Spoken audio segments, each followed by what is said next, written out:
What's up everyone? Jack from Half Chrome. I've got the AirSelfie 2 as well as JJRC H59. We're going to talk about these selfie drones and which one I would recommend. Spoiler alert, it's actually something different.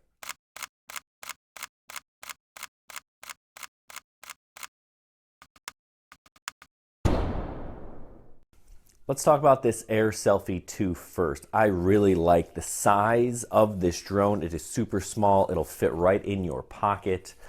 It's smaller and lighter than any cell phone that I own. Now, the design here is interesting.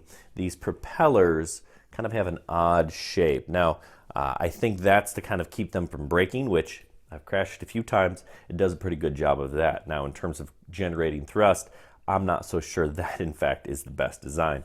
Now it flies this way, kind of the skinny side is the front with the camera if you're flying it in a normal joystick mode. Now there are 3 different ways you can fly.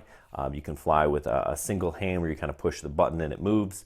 Then there's an intermediate mode which is a little bit goofy. I had problems with that. And then expert mode is normally how I would fly. Now in the first 2 modes, the camera faces you because it is a selfie drone, so you can take selfies. And we'll show you some selfies of this in a second. The camera is quite good. I really do like the camera on this drone, 12 megapixels, that's pretty solid. Now it does not have image stabilization, but you're not gonna be flying this drone around for video. You can, but that's not really what it's intended to do. It was intended to take selfies, and that is one thing that this drone excels at.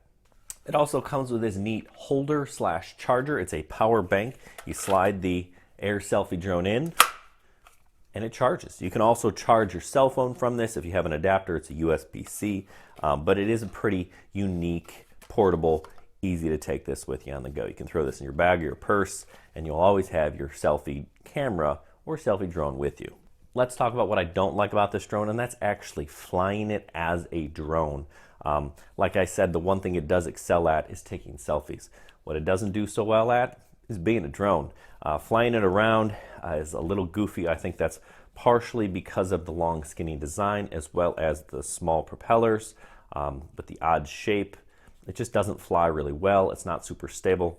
You cannot fly this thing outside.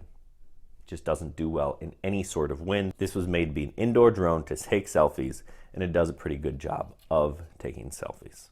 This is the JJRC H59. It was absolutely meant to be a clone of this thing. It's obviously a little bit bigger. It's made of plastic. It doesn't have the nice aluminum finish that this does. Now, the AirSelfie 2 is going to cost you about 200 bucks. Sometimes you can get it on sale for about 150. This is going to cost you about 70. These two actually have quite a bit in common, but there are some major differences. First, they both have optical flow. Now this one has an additional sensor in the bottom, so it can help, but the optical flow in both of these is pretty good. They stay fairly stable. I'm going to actually give the edge to the JJRC. The wider wheelbase actually helps it be a little bit more stable. Battery life on the Selfie is a little bit better. I'm going to get closer to 5 minutes, but I'm only at about 3 with this one, so that kind of stinks. It is kind of a heavier drone. Now the camera on the JJRC is not nearly as good as the AirSelfie. It actually is a very narrow field of view, so you got to get pretty close to get good selfies. I'll show you some selfies of this one as well. It's a decent 1080p camera, not the best, but certainly not the worst. Now this one from JJRC actually has brushed motors. That means over time brushed motors will wear out, whereas the AirSelfie actually has small brushless motors, which I really like. Camera on this JJRC is actually adjustable. You can move it up and down manually, not with the phone. It does fly a little bit better in terms of actual flying ability. I can fly this outside, not on a windy day, but on a very nice day, I can take this out and fly it around. It is actually easier to control than the AirSelfie as a drone. Now it also has the one-hand mode, really the app, everything about this drone. This was built to be basically an inexpensive version of the AirSelfie. You have to decide, do I want the real deal with a better camera, smaller, comes with that power bank, or do I want something I can fly a little bit better? Pictures aren't quite as good. That's up to you. I wouldn't actually recommend either one of these drones because they don't do anything other than take selfies. I like drones that have more capability. I would actually recommend this, the Ryze Tello. It fits somewhere in between the two in terms of size. It's a little bit smaller than the JJRC and a little bit larger than the AirSelfie drone. Now, you can certainly take selfies with this drone. In fact, it even has a selfie mode where it'll fly up and away. It'll take selfie videos. But the big thing about this is the 5-megapixel camera has electronic image stabilization. That means as it moves back and forth, it'll smooth out that video so you don't see it shaking around. So you can fly this as a drone, you can use it as a selfie drone.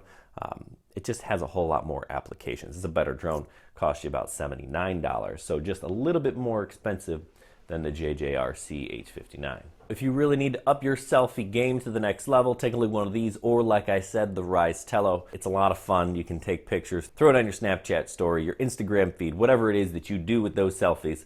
Selfies aren't my thing, flying drones is. So let's take a look at this is video from the AirSelfie. You can see it is not stabilized. Not bad video, but not great. Now we have the JJRC. Again, not stabilized, not quite as nice. And now we're going to take a look at the Tello. Pretty solid video, and it is stabilized. You can see it not shaking. Now I'm going to put all three of them up there at the same time so you can really kind of see that is the Tello at the bottom. You see the upper two drones are shaking back and forth, whereas the Tello is nice and smooth. Hey, thanks for watching. Make sure you check us out on halfchrome.com. We're also on Drone DJ. You can check us out there. Don't forget to subscribe to our YouTube channel. Happy flying.